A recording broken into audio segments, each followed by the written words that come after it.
All right, Trig, here we go. We are here at the back half of 4-2, the second section of Chapter 4. We're trying to fill out the unit circle, and so far, with the first part, we've been able to handle all the cardinal directions, all of it. Radians, degrees, the point. Radians, degrees, point. We got all those done. Then we went around and talked just the angles themselves. We should be able to find all of these, okay? We have our pi over 6, we have our 45 degrees, we have our pi over 3, and so on and so forth, all the way around. So the last part, the only thing we're missing from this now is finding the points. Like, where am I at on the unit circle when I'm at, I don't know, let's say 45 degrees. So we know 45 degrees is right here, 45 degree angle. We want to be able to find this point. What point am I on at the unit circle?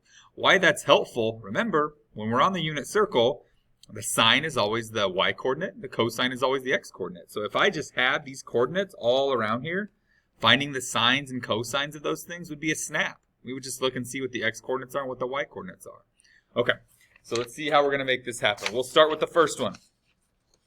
The one I just mentioned. I said on the unit circle, we want to find the coordinates for a central angle of pi over 4. Pi over 4, 45 degrees. Here's a picture of what we want. That'd be great. Yes, pi over 4, 45 degrees. We want this. 45 degrees is one I made you memorize, but that's a 1 square root of 2, and that doesn't fit on the unit circle. It's too big. Okay, we got the 45 degrees down. That would be a 45 degree angle, but square root of 2 is too big. So we need a way to shrink this triangle down to make it fit on the unit circle for us. If we can get it to fit on the unit circle, then we would have our x-coordinate and our y-coordinate, and we'd be dancing. That's what we want, okay? So how do we shrink this down? How do we shrink a triangle down? Simple. We divide everything by the same number. Okay, to be on the unit circle, we need this radius to be 1 unit. We need it to be a 1. So this square root of 2, no good, too big. That's like 1.4 something. We need it to be 1. So we divide it by itself. I'm going to divide this by the square root of 2. I'm going to divide this by the square root of 2. And I'm going to divide this by the square root of 2. When I do that, I get a shrunk down version. I'm not sure which is the right word. Shrunk. Shrunk sounds better. But here's what we had. We shrunk it down. Yeah, there it is. And we have a radius of 1, hypotenuse of 1. If you rationalize these guys, you would get root 2 over 2, square root of 2 over 2, square root of 2 over 2. Get used to those. Those are going to be very, very popular for us.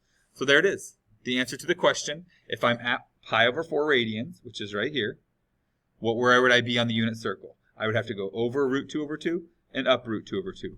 Bam! Now, the rest of this is just about using some symmetry.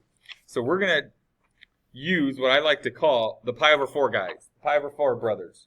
Okay, the first one is the one we just talked about. I would go over square root of 2 over 2 and up square root of 2 over 2. Then all we're going to do is take that triangle and we're going to reflect it over the y-axis to get to the next one. So I'm going to reflect that thing over the y-axis. Somewhere I have that. And it looks like this. Now I'm going to go to the left root 2 over 2 and up root 2 over 2.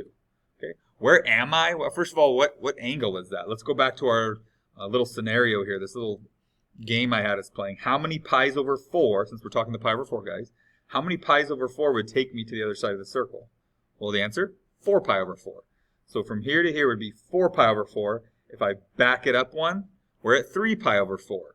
3 pi over 4 has the coordinates negative root 2 over 2, comma root 2 over 2. Awesome. How about 4 pi over 4? And then I want to go one more down. That would be 5 pi over 4. I'll reflect our little triangle, and now they're both negative. The coordinates at 5 pi over 4 are negative root 2 over 2, negative root 2 over 2. Then finally, we reflect that guy over to the other side. This time, the only thing that's going to change are the signs. This time, it's going to be a positive root 2 over 2, comma, negative root 2 over 2. What angle is that? How many radians is that? Can we do that yet? Are we good at that? Let's see. Pi's over 4. How many pi's over 4 would take me all the way around the circle? The answer? 8. 8 pi's over 4, because 8 pi over 4 is 2 pi, and that's a full circle. So we have 8 pi's over 4. I want to back it up 1. This would put me at 7 pi over 4. The coordinates at 7 pi over 4 are root 2 over 2, comma negative root 2 over 2. And we have what I affectionately call the pi over 4 brothers, the pi over 4 guys. Okay? So we're filling out our unit circle. We're getting closer now. I think you have more of it filled out than you don't have filled out, so what did we just do? We just learned about the pi over 4 brothers right there. Pi over 4 brothers right there, right there, and right there. Look into your magic crystal ball. What do you think is coming next? We are going to look at the pi over 6 guys. So let's see. It's the exact same thing. I want to find the point on the unit circle for 30 degrees, pi over 6. Again, a 30-degree triangle, the 30, 60, 90 I asked you guys to memorize, is too big. It has a radius of 2. That's no good. It has a hypotenuse of 2. We need to shrink that down to fit it on the unit circle. So all I do is divide everything by 2. Now this thing fits on there perfect for us. And we're at the point root 3 over 2, comma 1/2. And I'm going to let you fill out the rest of them. If we reflect this over, if we reflect it down, and then we reflect it over to the other side, we're just changing the signs on things. Those would be the pi over 6 brothers. So 1 pi over 6. All the way around is 6 pi over 6. Back it up one, this would be 5 pi over 6. All the way around is 6 pi over 6. I would take it one more. This is 7 pi over 6. And then finally, how many pi's over 6 take me all the way around? You double it. It's 12 pi over 6. So if I back it up one, this is going to be 11 pi over 6. And we just change the signs on those guys. Okay, so when we're dealing with pi over 6, we're dealing with the 30-degree angles. Okay. I'll let you guys keep working on that. The last one, I'm sure you get the idea, is the pi over 3 brothers. Pi over 3, start memorizing them now. That's the 60-degree angles. Pi over 3, you'd think 30, 3, 30. Nope, they flip-flop. Pi over 6 is 30. Pi over 3 is 60. Too big. Shrunk down. Now it fits on the unit circle. So this time I have to go over 1/2 and up square root of 3 over 2.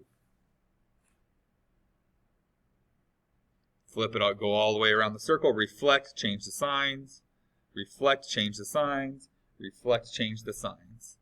That's it. Okay, we have now, if you are following along, you could hit pause if you need to catch up, but we have just filled out all of the unit circle. You have the unit circle filled out. We can answer those questions. With using this as a little tool, we could find the sine, the cosine, the tangent, anywhere on that unit circle just by looking at those coordinates. So sine is always the y-coordinate. Cosine is always the x-coordinate. Tangent's always the y-coordinate over the x-coordinate. Okay, let's take a look. We're almost done. We got one more little thing of notes to do, and then I'll cut you guys loose with a stamp, and you can start practicing this stuff. I would like you to evaluate sine, cosine, and tangent for both of these angles. Hit pause if you need to. See how far you can go with it. You can use your unit circle if you have it all filled out. That's awesome. If not, that's okay. We can construct any of these. All right? If we can make the unit circle, we can make triangles to make this happen. So hit pause, come back, and we'll go through the answers. Okay, we're back. I hope you hit pause. I don't know, but maybe you did, maybe you didn't. Pi over 6. Pi over 6 is 30 degrees. Awesome. I can draw my 30-degree triangle. 1, 2, square root of 3.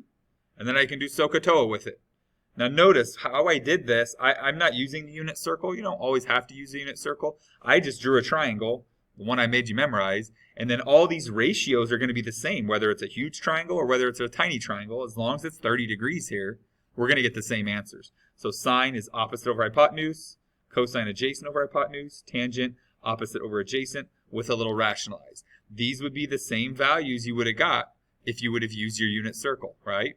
If I want the sine, I want the y-coordinate. The y-coordinate at pi over 6 on my unit circle is 1/2. If I want cosine, that's the x-coordinate. The x-coordinate on my unit circle at 30 degrees is square root of 3 over 2. Tangent, it's a little bit more work. You would have to do the y-coordinate over the x-coordinate and clean that up a little bit with some division. But you got this. You can handle that. Okay, last one. So far, it's been all about taking sine, cosine, and tangent of acute angles. And we can do that. But now that we're dealing with a circle and we're dealing with sine, cosine, and tangent on this circle, we can actually go outside of the realm of SOHCAHTOA, right? So that's what's going to happen here. We're at 2 pi over 3. Sometimes I like to think of pi over 3. As long as I just memorize that one, that's 60 degrees. And now I have 2 of them when I bring that 2 in front of there. So that's 60 degrees twice. This is 120 degrees. Okay, so we can convert it using our little conversions, or we can start to find little shortcuts here and there. So this is where we're at, 120 degrees.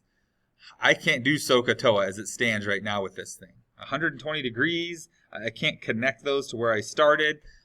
There is no opposite and adjacent with this non-right triangle, but we can use something called the reference angle. And the reference angle we will always get by either going straight down to get a right triangle, or going straight up to get a right triangle. We'll never go to the side. I don't even like showing you this, but this is the what not to do. Here's 120 degrees, like we just said, and then trying to draw a right triangle right here. That is bad. Do not do that. Omit, omit. How we do this. For our reference angle, we will always just drop straight down or go straight up. The only difference now, you need to make sure we're going to the left. So I'm going to the left. It has to be negative. I still have my 30, 60, 90. There's a 30-degree angle right here. Opposite, 1, hypotenuse, 2. The other side, square root of 3. 1, 2, square root of 3. But because I'm going to the left on this part of it, it's going to be negative. So if we think about it for a second, the cosine of 60 degrees is half. Cosine, 60 degrees in radian mode. Don't fall for that. I saw some of you fall for that just on your test. Don't do it. Cosine 60 degrees is a half. But now the cosine of 120 degrees is negative a half. The only difference between this when we start using our SOHCAHTOA stuff are the signs. So we got to be careful with what quadrant we're in and what signs there are. If I'm in this second quadrant, my x-coordinate's always going to be negative. My y-coordinate's always going to be positive. So we have our triangle set up. Hooray! Again, you can use your unit circle if you have that thing all filled out, but we can make the unit circle whenever we want. I'm just drawing my triangle with my little reference angle, labeling my 1, 2, square root of 3, and then I'm doing SOHCAHTOA again. SOHCAHTOA. Okay, take a look at it. There's your guys' next stamp for 4-2. It's page 377, 1, 3, and then I want you to do 5 through 37, every other odd. That's what EOO stands for, and 63, of course, but every other odd. So 5, not 7, 9, not 11, 13, you get the idea. So it looks like it might be a lot of problems. It really isn't that many problems. Okay, practice this stuff. When you come back to class, we'll do some more practice with it and get after it. That was a long one, but way to stick with it. Be finishing that worksheet and turn that in as well. Peace.